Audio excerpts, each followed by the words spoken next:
এই সরকারের সঙ্গে জড়িত মানে এমন কোনো উপদেষ্টা বা এমন কোনো ব্যক্তি আছেন কিনা যাদের নির্বাচন করার ইচ্ছা আছে, জেনেছেন কিনা? এই সরকারের কেউ মানে একটা নির্বাচন করে জিতে আসার মতো তাদের সামর্থ্য নেই, অভিজ্ঞতা নেই, জনপ্রিয়তা নেই। It is impossible. কে আসবে? কোন উপদেষ্টা ইলেকশন করবে বলেন?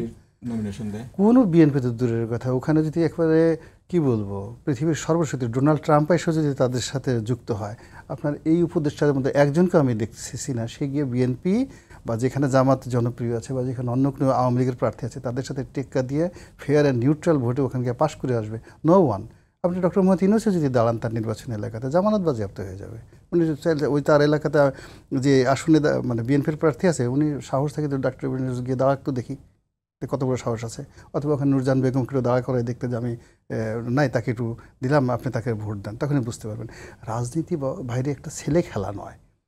এটা একেবারে একটা যে কোনো তলোয়ার নিয়ে যুদ্ধের চাইতেও মারাত্মক। যুদ্ধের সময় আপনি খুন করতে পারেন, কিন্তু রাজনীতি আপনি খুন করতে পারবেন না।